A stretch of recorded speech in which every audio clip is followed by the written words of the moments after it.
welcome back to another episode of Aligned. I'm recently back in Puerto Rico, staying here at my brother's, which is a place I've spent a lot of time over the last year and a half. It's been a sort of home without being a home, if that makes sense, a temporary home. I think coming here, I knew that it would be temporary, which is how I felt about everywhere that I've gone and lived over the last 10 years, I guess, ever since I left college. I Everywhere I've been has felt temporary. Everywhere that I've been has felt like, okay, this is just for a right now, but this isn't my place. And it's been really interesting to have spent as much time as I have this last year in Portugal, which, was the retreats, hosting retreats that brought me back to Portugal. And the feeling I have in my bones when I'm there, that feeling of like, oh, I have arrived. This is what I've been waiting for, is such a special feeling. And now, having felt that, it just becomes so abundantly clear when I'm not in those kinds of places. So it's been an interesting thing to sit with the last 2 days since being back. And I'm so grateful for human design because it's given me the language to understand why I feel the way that I feel in different environments. And it's also just, again, given me permission to surrender and to trust in the process and to trust in timing and to trust in my mechanics at the end of the day. Remember, that's what human design is about. It's about understanding the mechanics of these vehicles, these unique vehicles, these bodies that we inhabit. And yeah, I'll be here for just a few weeks, maybe a month, 2 months, until I do head back to Europe, back to Portugal. And there's a lot of exciting things developing in my world that I'm excited about, and more retreats coming up that we're planning. And yeah, it's all very exciting. And that's also a very nice segue into today's episode and today's guest. So, joining me today on the podcast is a dear friend and colleague, Tom Fysh, who is a mobility coach, a mobility trainer. And this man is such a goofball. And at the same time, he is so knowledgeable, resourceful, and an incredible teacher. He's really found his path in movement and in mobility. And of course, as usual, his story of getting there is not this clean cut, straight line process. He's a 3-5 sacral generator. So, what that means is his life path, his way of finding his purpose is through trudging through the mess a little bit, trudging through the mud. Anyone who has a 3 in their profile, their lives are going to be a combination of different trials and tribulations, and you often find what's meant for you by first stumbling upon what's not meant for you, by bumping into things by accident, by making discoveries. And you'll hear through Tom's story, that's kind of exactly how he landed where he landed. And for a bit of context, we met here in Puerto Rico. And Tom was a friend of my brother's. And yeah, we just met through my brother. And then we went for a couple surfs together because he also surfs. And unfortunately, we didn't get to spend all too much time together because he had, as a typical third line way, crazy things happened with his visa. He had to be in like an airport jail for a while trying to get back into the US because something went wrong with his visa, and then wasn't allowed back into the country. Again, a lot of just chaos, but everything ended up working out. And then last December, I think it was, he had to come back to Puerto Rico because him and his wife were selling their house here and moving to Austin. And I was back in Puerto Rico at that same time. We happened to just go for a surf together while he was here. One thing led to another, and he shared that he was trying to get more into in person coaching for his mobility work because so much of what he does is online. And it was just like a perfect synchronicity. And I knew that mobility would be such an incredible addition to our retreat experiences because of the way that it strengthens the mind body connection and strengthens that awareness. And because it is something that just so many people are missing in their routines and they don't even realize it. And so much of the injuries that we experience are preventable. And it's through mobility, it's through understanding our joints and our range of movement and understanding our bodies better. So he joined us at the retreat, which was such an incredible addition. Again, he's such a goofball, such a charismatic, I mean, he's a generator. So he has all this energy and it's infectious. And he brought a lot of fun. He brought a lot of play to the retreat. And yeah, if you follow him on Instagram, I can confirm that like what you see is what you get. And the same way he is just funny and authentic and goofy online, he's the exact same way in person. So I'm really excited to introduce you all to him today, to share his story. We go down some rabbit holes about food, nutrition, lifestyle. Um, and yeah, it's just a really fun conversation. I hope that you all take something away from it. And if you are interested in learning more about mobility, I cannot recommend getting in touch with him. I cannot recommend it more. I think that's what I was trying to say. So, anyways, I can just keep chit chatting, but I think it would be better if I let you all get into the episode.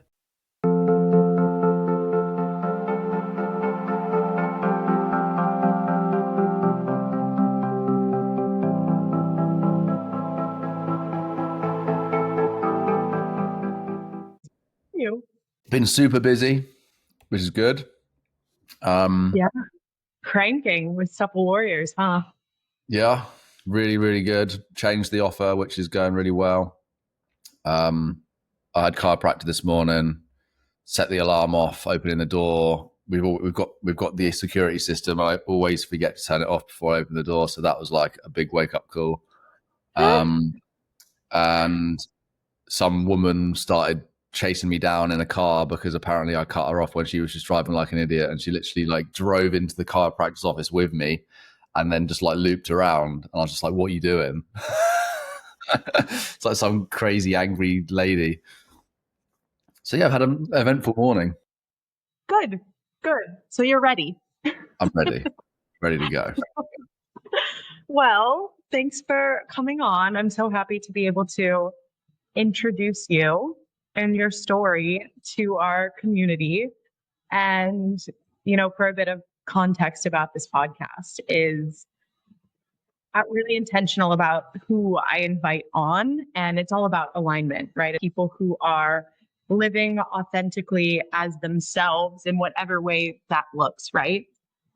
And you're one of those people. With my lovely, sexy moustache. Especially after spending time with you at the retreat and like really getting to have that like intimate container where, again, everybody was able to really just like open up and express themselves. It was just so clear to me how like on purpose you are and how you really like found yourself in a beautiful and aligned space in your life. And I would love to talk about how you got there. So maybe first we can start with a little introduction and then dive into your story a bit. Absolutely, yeah. So hello, everyone. Thank you for having me on, Erin. And again, thank you, first of all, just for letting me be part of that retreat. It was super special, and the only people who will understand what that are the people that were there, and then future people who are in the next ones. But yeah, I'm from England, 35 years old, and I had a very nice, awesome childhood. My parents were divorced when I was about 11, so that's probably the only sort of trauma that I dealt with. That was quite a vulnerable age, I think, to witness like my mum and dad having lots of fights and not being able to be in the same room and all that sort of stuff. So that definitely shaped relationships how I think that in negative space. But that's the only bad thing really that's happened to me in my life. Obviously, I've been through other certain things. I'm the eldest of uh, four, one, two, yeah. Well, it's three, but four, basic. We can maybe get into that a little bit later. But I had a twin. I've got a disabled brother who was a twin, and the other one was stillborn. So that's why I get confused sometimes. And then younger sister, another younger brother. So really, really tight family. Went traveling at a young age. Didn't really do well in school, so I did my school that I had to do. Then I did 2 years of college, which in England I think is a bit different, but in the States it's kind of like it's not your college; it's the little bit before. Yeah. So I did that. There's 2 years of that. Then from that point, you can either decide to go to your college, which is our university, or get a job and go into the big wide world. So I decided to do neither of those and go traveling instead. So I just basically went to Australia at 19 years old with not a clue what to do, didn't even know how to cook properly. And I went there with one friend, had to quickly realize how to live, how to find a place to rent, how to pay rent, how to get a job, how to cook, all this sort of stuff. And then I just fell in love with traveling. Was supposed to be there for a number of months, ended up being there for 2 years. Then I traveled like Southeast Asia, did a bit of that. Figured that I wanted to not be in England, so I did a diving qualification so that I could go back to Thailand. I ended up being a diving instructor there for a bit. Then for a number of years, I just spent my time either working in England and saving money, doing labouring jobs or office job, anything I could find really, saving up and then going traveling again. And I did that for a number of years with other relationships with ex-girlfriends and stuff that came along, traveled with me and everything. That didn't really work. And then I met someone whilst I was away who was a retired physical training instructor in the military. So that's how I knew about the job that I ended up doing. And it just sounded really, really good. I had no experience at all what military life was like. I just heard about this particular job that sounded great because you get a pretty decent wage and you get looked after in terms of healthcare and stuff and security, but you're basically like a personal trainer in the forces. You got to do lots of cool stuff. So, okay, awesome. Sounds great. The first time I tried to get in, I was unsuccessful. They let in, it's actually the second most competitive role apart from a pilot to get into. So it's very competitive. So took about 2 years of numerous different tests and interviews. And I got through to the very last stage, which was 3 days. You have to go away to the School of Physical Training, which is in a place in England where they train all the trainers. And you get assessed for 3 days on everything: fitness, coaching, how you are as a person, experience. And I was, I think, 21 or 22, just out of Australia. Didn't have enough experience, basically. So I was fit enough and everything. And certain aspects of just my experience and a bit of my swimming let me down. So I think I came 13th on the scoreboard out of thousands of people and let in 12. So I missed out by one spot. And that really set me back. And I said to myself, I'm never going to go through that again because it took so long. So I went traveling again, a couple of years, did other crappy jobs for a couple of years. And then I really started to get fed up with what I was doing. I loved the time I was traveling, but then every time I get back home, other people, were moving on, making sort of progress in their careers or financially or whatever it might have been. And I was kind of like, back to doing the same thing I've always been doing and not really seeing any sort of future. So I was like, right, I'll do it. I'll try again. I'll go for it once more. And I smashed it. So I went for it once more, did everything really right. Everything was really, really good. And then that was it. I spent 6 years in the military as a personal trainer. Then I branched forwards into doing parachuting. Throughout my military career, I had a lot of injury. I actually injured my back just before I joined the military, and I had to lie about it. That's what kind of led me along the path as to what I do now, with teaching people about mobility training and how it's very important in this day and age. Not just for people who want to stay fit, but for people that just want to live a long and healthy life, I think, because of how rapidly we are evolving in technology, and we stay very still, and the human body is not meant to do that. Even now, we're sat down. So we're not really supposed to sit down for very long at all, and we have to because of jobs and everything else. So we have to kind of do what we can to combat that. And strengthening our joints, which is the root cause of so many issues, is something, the only thing that helped me deal with my pain and injury. And when I say I tried everything, I tried absolutely everything you can think of. And nothing really helped apart from this. So that's why I do it now, because I'm a huge believer that you can heal the body through natural, good nutrition, what we feed ourselves, and then natural, good, proper movement. Those two things.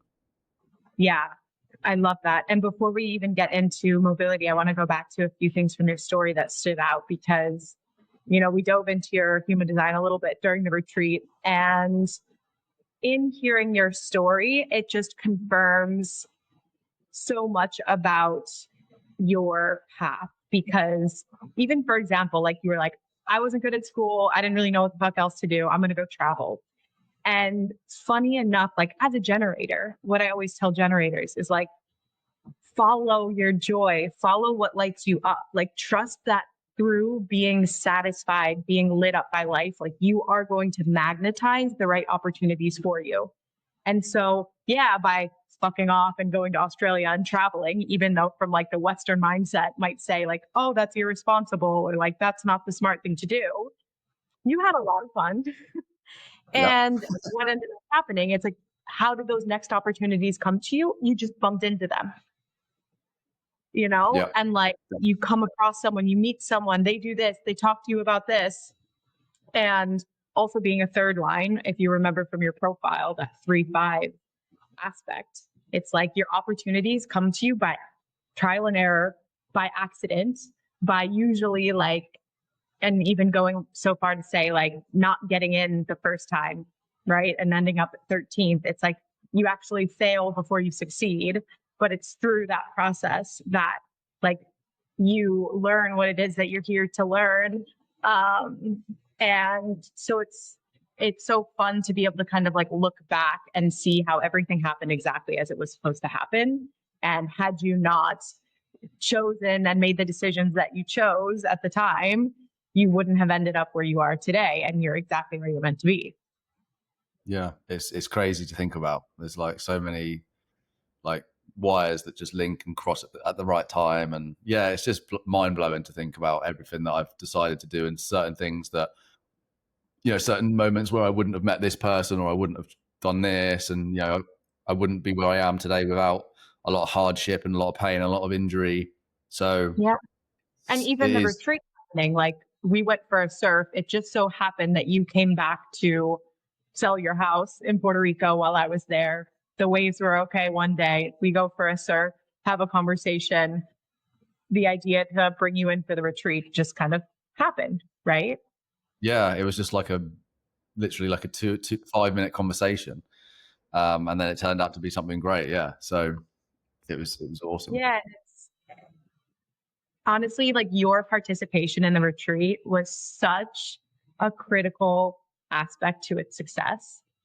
And one, obviously, just because mobility is such an incredible form of movement. It is something that is so overlooked. It is something that most people are so unaware of, on one. But even more than that, it was like you. It was your energy. It was like what your presence brought to that group. And something that is so special about you is like, you're just so unapologetically yourself. And that is something that is so contagious. And so you being your goofy self makes other people feel safe and comfortable to be themselves and to express more of themselves.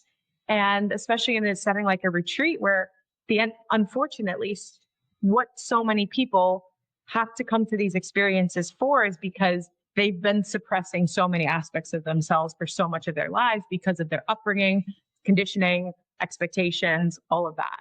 And so to be able to come into these spaces and have someone like you who just like so strongly exemplifies that is so magical. Yeah, honestly, it's very hard for me to take compliments and stuff. But so yeah, like I really do appreciate the kind words.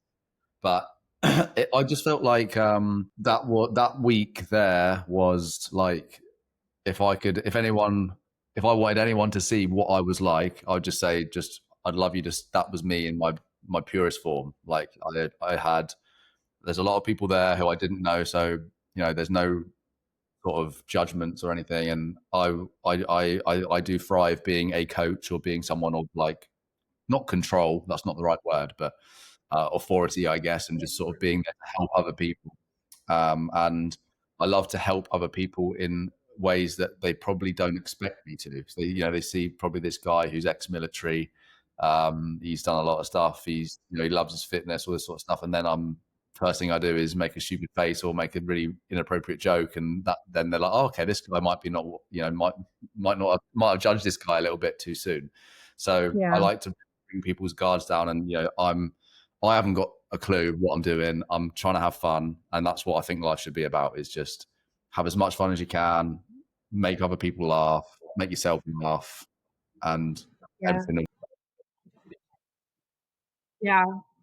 Yeah. And then to, speak about the practice that you brought in, it was so, as someone myself who has been a competitive athlete my whole life and has done incredibly like high intensity, I've done Olympic training, I've done all of these different things, and training with you, doing those mobility sessions, that was so new to me. And it was wild because, like you said, ex-military, you kind of come in, people expect a certain thing, and we're sitting on the mats. And if you were to watch from a bird's eye view, you'd be like, "What are these people aren't doing anything?" While it's like internal, just grunting. If you're sitting next to Ruby, you're hearing all sorts of noises, all sorts of expression coming from this. But the way in which you're able to guide us to like focus on our bodies and do these sort of exercises that might from the outside look like nothing. And it goes to show you just how out of balance most of us are. And everything that we teach, what our retreat is all about is, and the other work that we do is like connecting people deeper with themselves.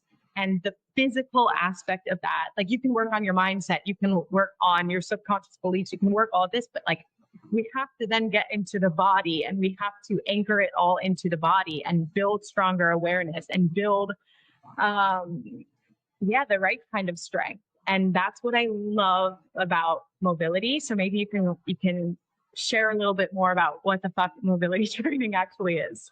Yes.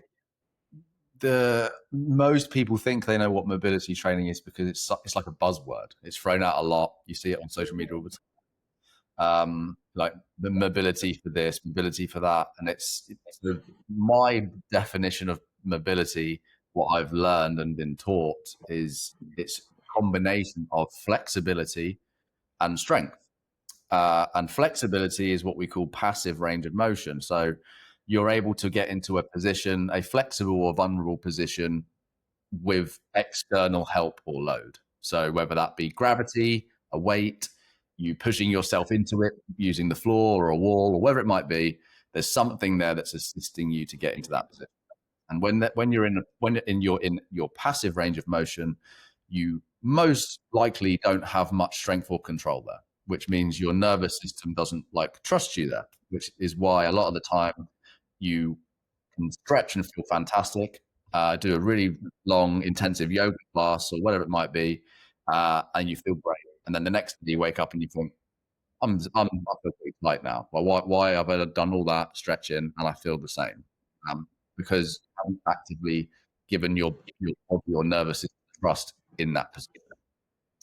So that's the passive range. And then building strength there with what mobility is, what, like you say, we go into, it looks like you're not really doing much because it's a lot of isometric work, pushing into something that can't move, whether that be the floor or your body or something. So there is a lot of internal tension there, and it's a lot of training designed to strengthen that very vulnerable range of motion.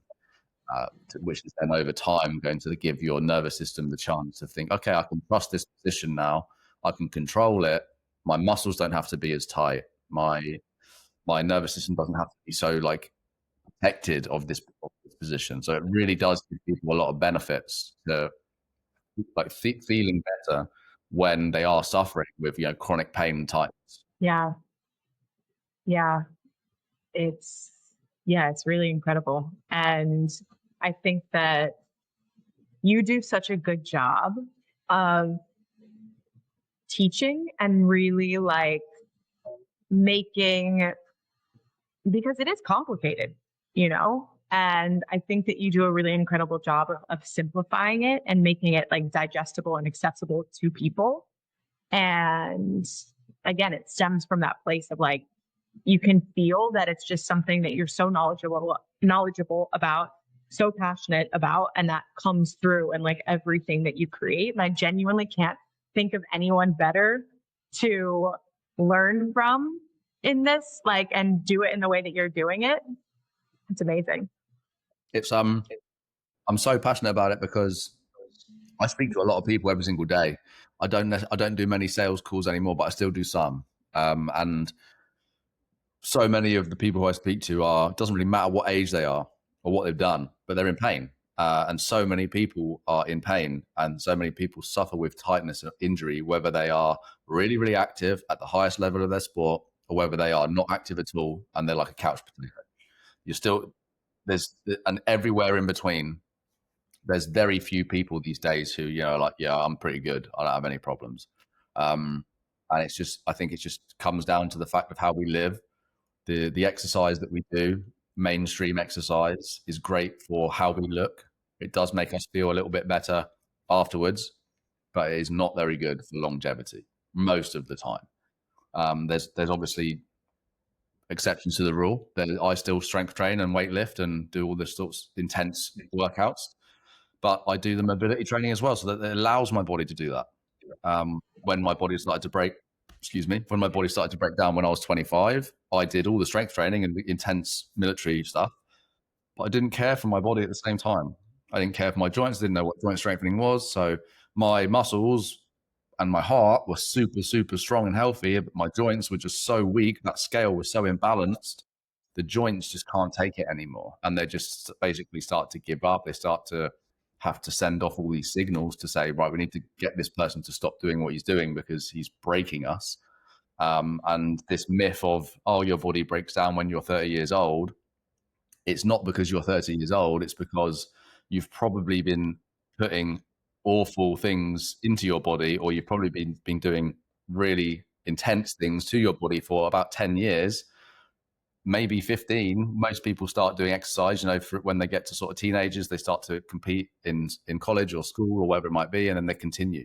But there's not really much education into how to look after yourself for longevity. So the human body, the reason why people start to break down at 30 years old is because the human body is so resilient. It can just last for such a long time of so much abuse until eventually it's like, I've had enough. And that is usually around 30 years old. For me, it was sooner. For some people, it's a little bit later. It will come to most people eventually if you don't do anything about it. And the hardest part of my job is convincing people to do something before that happens so that you can prevent it. As human beings, we are very lazy in genetically, I guess, in we will always, most of the time, try and take the easiest route. And that's just the way we are. That's just the way we're designed. It's not really a design flaw. It's actually a good thing. It just means we try and survive. We save energy, and that's what we human beings do. But it's also very important to understand that the hard route is often a very good one. If you do the hard work before something starts to go wrong, it really is going to help. When I convince people to start doing that before the wheels fall off, that's great. Yeah, it builds resilience and stretches our capacity, the capacity of our nervous system. And I think you hit on so many good points there, but we always have to be asking ourselves, like, why are we doing what we're doing? And with movement, again, is it because you just want to look a certain way, or because you want to feel healthy and you want to feel capable in your body? And I look back at like my journey, and I also like, it was my early 20s, 23, 24, that I started to break down because, all the way through when I was in college, I again had this like regimented diving schedule and training and all of that. But like my life was more or less very stress free. And school didn't cause me a lot of stress. I always did well in my academics. And it was just a matter of like balancing my social life and sports. And I was always able to do that really well. And then when I got into the corporate world, everything fell apart. Everything that I had been doing before didn't work anymore. And what did I try to do to combat it? Because I started to freak out. I was like, oh no, I'm gaining weight, or oh no, I'm like starting to look different. What do? I'm just going to go train even harder. I'm going to go. And I was like doing high intensity boxing, like all of these things. And it was just aggravating my body more and more and more.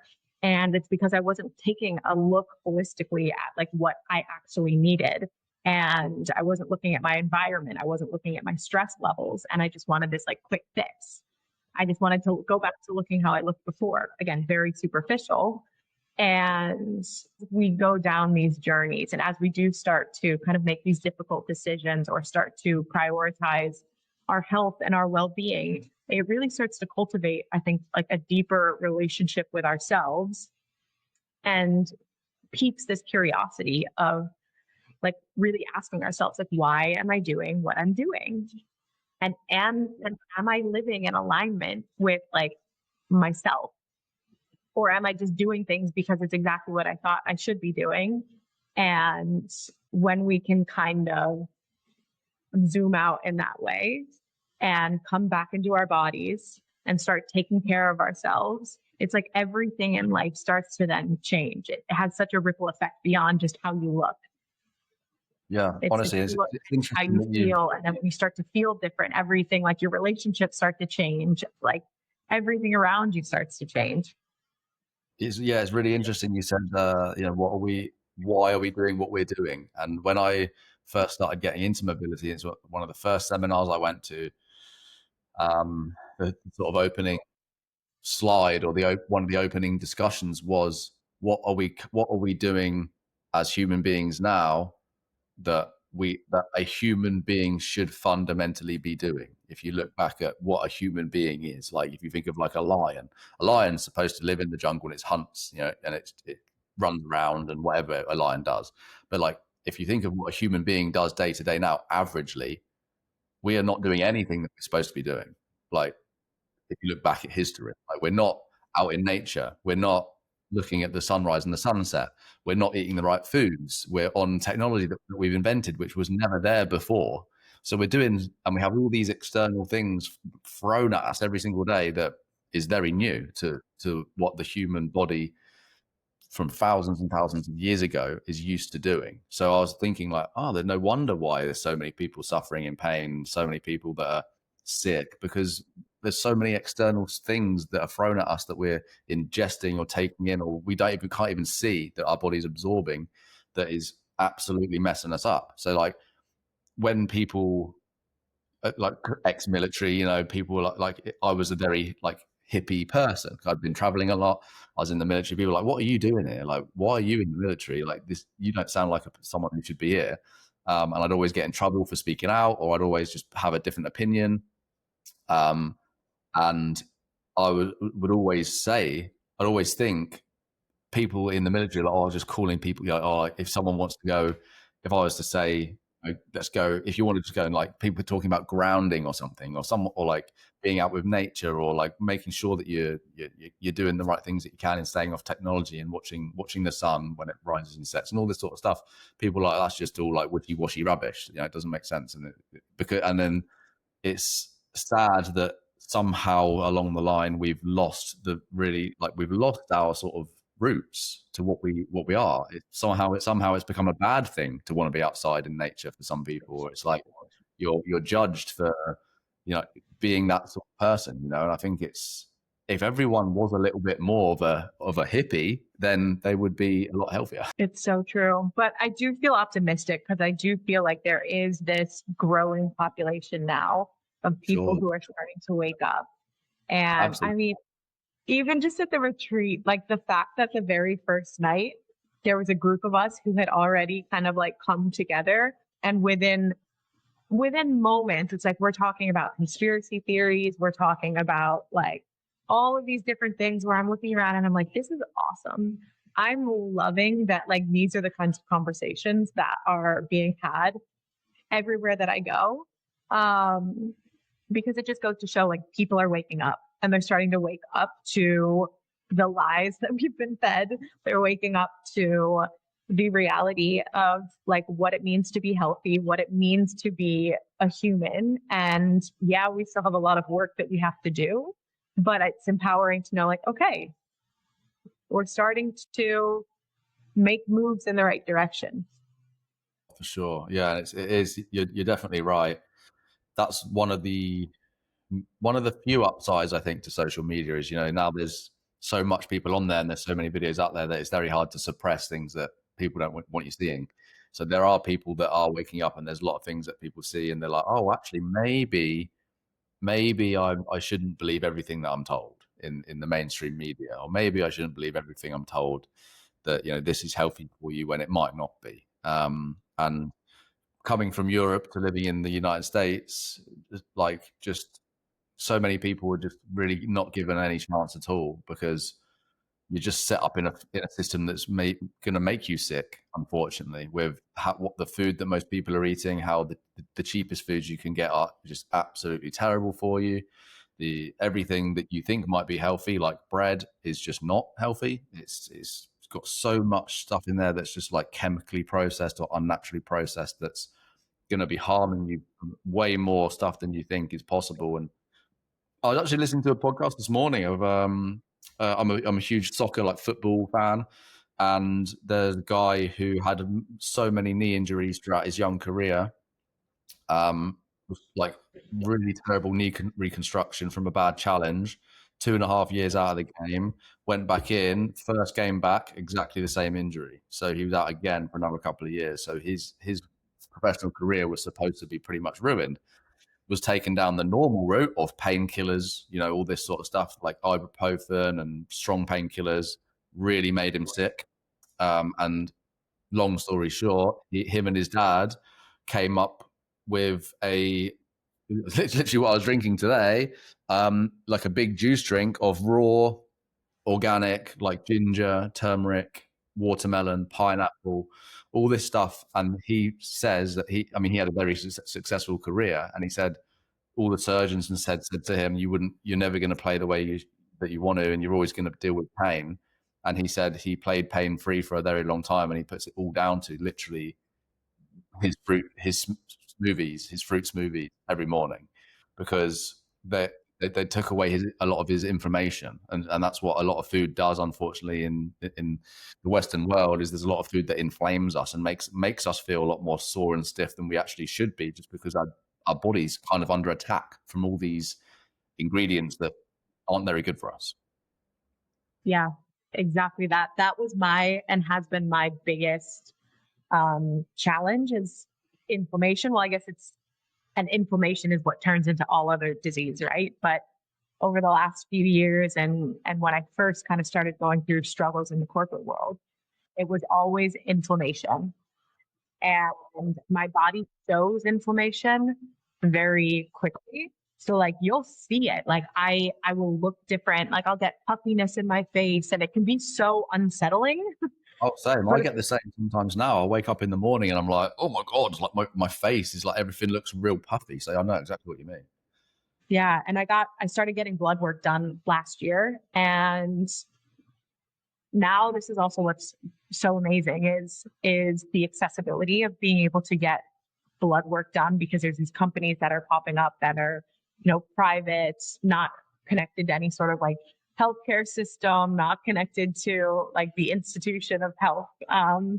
And they'll do these incredibly comprehensive blood panels where if you were to go to a hospital and try to get all of these tests, they wouldn't give it to you because you don't have symptoms or you don't have like a specific diagnosis already. So you can't get these tests, even though they can be incredibly helpful to understand a holistic picture of what's going on in your body.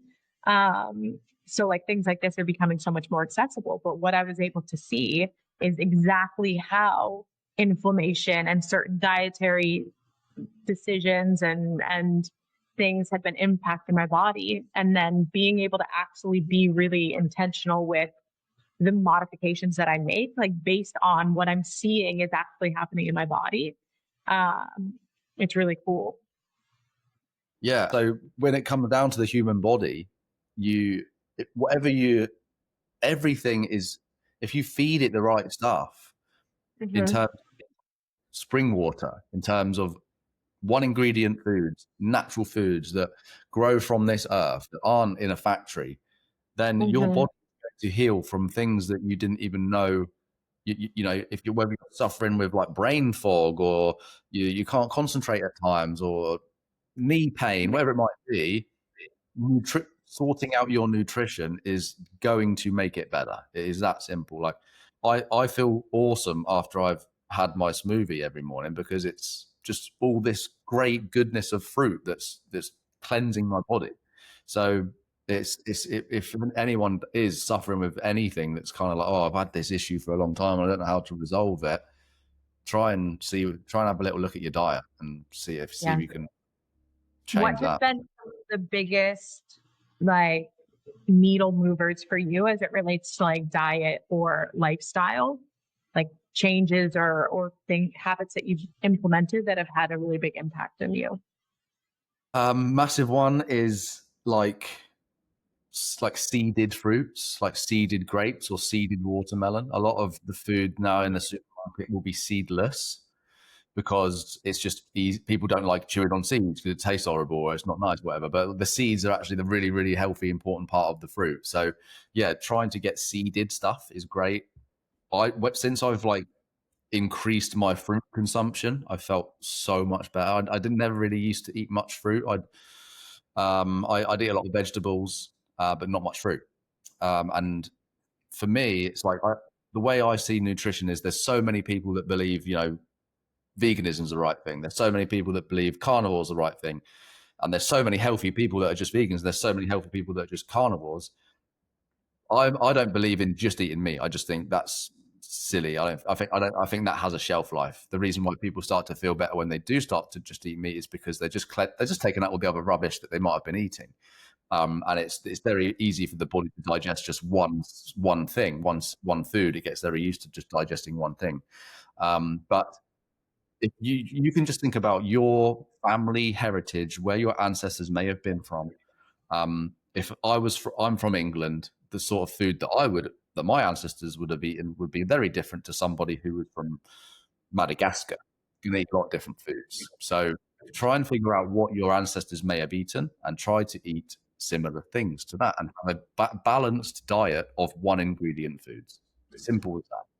Obviously, you want to treat yourself sometimes. I treat myself. I love a cookie. I love a cheesecake. You want to treat yourself because that makes you feel good. And there has been studies done that, you know, if somebody, this actually was a study, I can't quote it or anything, but I remember reading about it. Two twins were given similar foods, pretty much exactly the same foods, but they were told this food's really bad for you and this food's really good for you, even though it was exactly the same thing. And how the body responded to it, because whilst they were eating it, they were like, oh, this is great, this is good for me, as opposed to, oh, this is really going to mess me up, I'm eating this. It actually made proper differences. So it's all just about being mindful, understanding that you are a human being, that you can have a cheat day or whatever it might be. But if you just really try and hone down on your nutrition and understand that one ingredient foods are the best. It's like if it hasn't got an ingredient label on it, if that apple hasn't got an ingredient label on it, then it's pretty good. With something that you pick up a packet and there's like 25 different things in there, it's like, okay, why is there that many things in this? Like, do I really need to be putting that in my body? And like I said before, it's okay to do it sometimes, but like if you try to avoid it and try and take away a lot of that stuff, then it will definitely make you feel better. Yeah, I echo everything that you said. I think simplicity and really being able to also just like connect with the food, like really asking yourself, what am I eating? And if you can't answer that, if you can't answer on one hand, what's making up that product, well, there's probably better alternatives out there. And I also agree with what you said about kind of the extremes. It's funny, the human condition, right? The way that we are such an extreme species. And you had this huge wave of like intense hardcore veganism. And so many people jumped on that bandwagon. It's like, this is the way, all plant-based 100% of the time.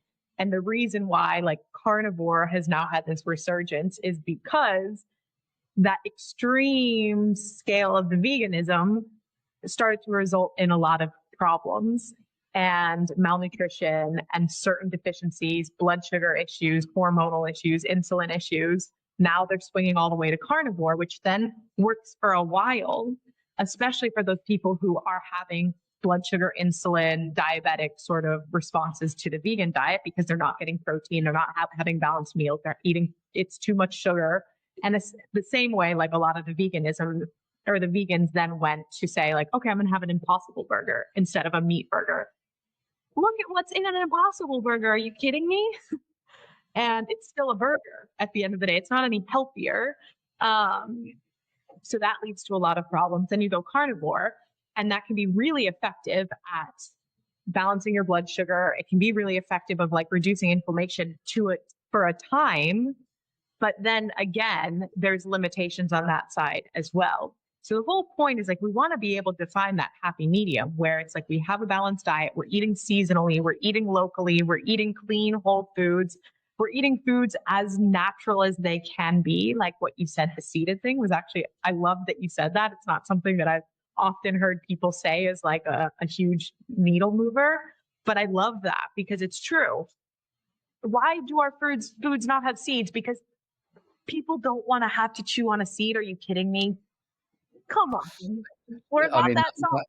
It just goes down to humans being lazy, doesn't it? And it's actually, there's so many issues with how people are in like with how people's teeth are and, dentists and structure of people's faces because we're not chewing anything anymore.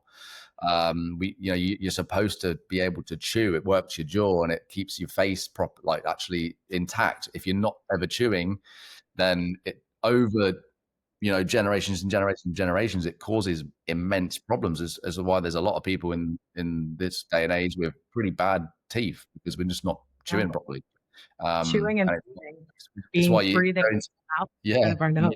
nasal breathing. And if you go into like a tribe somewhere in the jungle, they've all got perfect teeth. Like they don't go to the dentist. So what's going on there? So yeah, it's a big rabbit hole to go down. And even with the about food, I wanted to say this because if you think about somebody who's meat's great. Like if you eat meat, I believe that we have evolved to the human beings that we are now because of the nutritional value in meat when we started to hunt it. I don't believe we've always eaten meat. I believe we've evolved to eat meat. But now in this day and age, you have to be aware of it's a lot different eating an animal now than it was thousands of years ago when you had to go and hunt it yourself and you probably saw that animal living and breathing and then you didn't see it breathing anymore and you had to be like, oh, wow, I've just killed this living thing. I probably feel a bit bad about it. And, I'm going to sort of say my blessings to it and I'm going to be like, thank you for this meal, blah, blah, blah, blah. There's a connection there. When now you just go into the supermarket and pick up this plastic packet with a breast in it and you think, doesn't even, or like a skin of bacon, do you even realize that that was once a living, breathing thing with a conscience and it had feelings and it could feel the pain when it died? So you have to be very aware of where you're getting your meat from, because I believe if you're just constantly buying the cheapest meat you possibly can, or you're constantly eating at takeaways, if you're eating a piece of flesh that has come from a life of trauma without ever touching grass and ever seeing the sun, what do you think you are consuming? It is probably not going to be very good for you. again, it's very tough to constantly eat the most expensive meat out there because it's very expensive to buy the bits of meat. So you just got to do the best you can. And step one is being aware of it. If you're aware of where this meat's coming from, and if you see certain videos of how that meat is made, or how that animal is killed, then you probably won't want to eat too much of it ever again. And it's just about, I'd much rather eat a little bit less meat and be organic, and I go to the farmer's market, so I can speak to the farmer, and I have to trust what they say. I can't go there and see it happen myself, but that's the best I can possibly do. If I'm gonna, that's sort of trying to get people to understand, I guess, that just do as much as you possibly can to help in. Meat is healthy for us, but the meat industry itself is pretty much like being in hell, I'd imagine, for a lot of animals. Yeah. So you just got to try and be mindful of what it's doing, and be mindful and do the best that you possibly can. If everyone had a little bit more of an open mind to that, rather than just slating vegans for trying to say they're vegan. Some people are vegans not because of health, they're vegans because they just care a lot about other living things. So if everyone could care a little bit more about that, then that you're doing part of it. You're just doing your part. Exactly. I love that. And it all comes down to energy, right? And there was a book I read a few years ago called Braiding Sweetgrass, and it was written by a Native American woman. And it's just an incredible book, but the way that she kind of dives into the relationship that the Native American tribes had with the world around them, plants, animals, everything, and this like reciprocity, this consistent reciprocity of you take something, you give something back, always, and we have just gotten into this like just constant consuming and taking and extracting. And of course it's going to catch up to us. It's already caught up with us. Look at the world around us, right? And so coming back to that reciprocity, coming back to that intentionality, coming back to the relationship with that we have with our food and with the world around us. What was that word you said? I'm going to take that away. Reciprocity. Reciprocity. Yeah. So that's like giving. If you take something, give the same back. Yeah, I love that. That's if every single human being could take more of that into their life, then wow, the whole world would change for sure. Yeah. Yeah. The we other are just really, by money. I just said every money is the ruler, isn't it? So it's people always want to have more money and they want to have more wealth, and it's another whole, I guess, like probably another 5-hour conversation. The other thing that can be really helpful with diets and like understanding your body, and I mean, this is why I always come back to human design, because there is so much information out in the world around us about what we should be doing. And there's compelling arguments for everything, right? There's a lot of incredibly compelling arguments as to why veganism 100% plant-based is the way to be. The same way there's there's so much compelling arguments around carnivore and like eating that way, right? So there's all this information, whether it's about diet, lifestyle, health, nutrition, it does everything under the sun. We always have to come back to our blueprint, our own energy, our own mechanics, because that's going to help us understand like what can I trust and how can I filter through all this information. And it's funny, like looking at your human design again, even though we don't know your exact birth time, now that I've spent enough time with you, I'm certain that you were born at night, not in the morning. And what also confirms that even more is looking at your digestion type and determination, because you've spent, you've really come to this conclusion of like, no matter what, simplicity, simplicity, simplicity. And you either have what's called the first or second color determination, which are like the two most primitive digestion types, the ones that are most consistent to our ancestors. And having that really simple, really clean, really primal diet is what your body is going to need. And there are different types. There's going to be some people that are more sensitive to that simplicity. Ruby is another one of those. Her ideal meal is like she's eating eggs for breakfast. She's eating steak and rice and like a little bit of like very simple vegetable or something. And like, that's it. Nothing crazy, nothing fancy.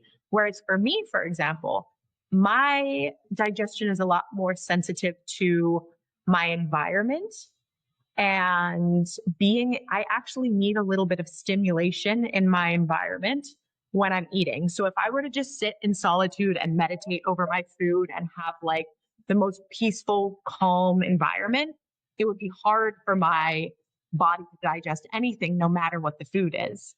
So that's given me permission because I actually love to kind of be in motion while I'm eating. Like I cook food and I'm eating while I'm cooking a little bit. And then I kind of sit down and I get up right away. And there's probably a lot of schools of thought that would say that that's not healthy. But because I know my body in that way and I know what my body needs to be able to digest, it just helps me be more efficient. Honestly, this is something I've been thinking about. Like, it's scientifically, I guess it's been proven, right, that it's very good to go for a walk after you eat, or like not just like sort of sit down and move the body a little bit after eating, not like something intense. But Right. I think like if I was a caveman and I just had a big old meal, the last thing I'm going to do is go for a walk somewhere. I'm just going to sit down by the fire and have a sleep, like literally, like all other animals do. Like if you go and if you feed your dog, they don't go, let's go for a walk. They just go and have a nap. It's like whatever. Lions have a big sleep after they feed. So for me, I'm like, is that right? I don't know. And you see that. So a lot of the school of thought behind walking after a meal is related to blood sugar. And if you move your muscles, it's like you're going to metabolize the glucose instead of storing it. But the reason we even are worrying about that is because we're eating all of these like high sugar, starchy, these sorts of diets where it's like our population has such a severe blood sugar. And I mean, that's what leads to heart disease. That's what leads to diabetes. That's what leads to inflammation. Often it stems in blood sugar. So that's also, if I were to say one of my like non-negotiable tools or one of the things that has had the biggest change or impact on understanding my health and inflammation and diet has been blood sugar, understanding blood sugar. But I feel like that's why we have so much science saying like, yeah, moving after meals is so important because it stems back to like, that's what we need because of how we're consuming food today. Yeah. And yeah, like the differences in what the food is now as opposed to when a caveman did have a meal, it was probably very different. Yeah. Cavemen did not have diabetes. Yeah, he's just eating like some sort of like root from the ground, just like chewing it, spit out. I've had my nice, lovely blended fruit smoothie, so it's a bit different. Yeah. Well, again, we could talk, I'm sure, about 100 million things around this topic, but to kind of circle back and keep us from going forever, how, for someone who's interested in learning more about mobility or kind of starting to try out some of these practices, how can they get started? Yeah, the best way to get started would be, I mean, from a selfish standpoint, would be to have a look at my Instagram. It's Tom Fysh PT, and the Fysh is FYSH. So TOMFYSHPT. That's my Instagram. You can send me a DM. I'll always answer my DMs. I can always send you a free routine. If you do see this particular podcast, just send maybe say I saw you on Aligned, or just DM me the word aligned or something, and then I'll know you come from here, and we can have a chat. I can send you a routine to give a go. The most important thing is this mobility training for me is something that I'll be doing for the rest of my life because of how it makes me feel. It's the same with like exercising and going outside. Like, it's something that I just think is very important for us to do. You don't have to do it every day. You don't have to do it for hours. You just need to find a certain amount of time throughout your week that works for you. And it's the same with anything. Like there's lots of different ways you can do it to make it more enjoyable. And it's just, for me, it's once you start and once you get used to it and how it makes you feel, it's like, okay, this is something that I want to do for a long time. Yeah. So if you wanted to learn about it, I learned my stuff from it's called functional range systems. That's where I learned my mobility. So you can either have a look at, just Google that, lots of information there, or send me a DM, have a look at my Instagram. There's a lot of pages out there that do mobility. Just if you do find somebody else, make sure that I'd advise that they have been certified from functional range systems. Yeah. And I would highly recommend checking out Tom's Instagram, because you'll also get you'll get a feel for what mobility is. You'll see some stuff in there that you can, again, try out for yourself. And I like to do funny videos as well. So if you want a bit of a laugh, you can have a look at some of them. sure, yeah. Honestly, you on Instagram is great because it's you also. Like, what you see is what you get with Tom. And that's rare in this day and age online. And as you said as well, it's like, we have to be careful because you have a lot of people teaching a lot of things, and not everyone is equipped to do that. Not everyone has integrity with it. And that's why, like, I'm so happy to have you on here and to be like having you involved with the retreats and introducing to you to this community, because I know without a shred of doubt that, like, you have integrity with what you teach. And yeah, you gotta be careful out there, folks. Yeah. And so you're in Puerto Rico, I guess, now. Awesome. Yeah, I can recognize the house. Yep. Well, thank you. I will link all of this also in the show notes. But yeah, thanks for coming on. Thanks for having a chat. And we will go ahead. I said, thank you so much for having me. We'll also be announcing our next retreat dates soon, but there are more retreats coming, 2026. So if you also want to start your mobility journey that way, in person's always best. Yeah, in person's always best. Yeah. All right. I'm gonna stop.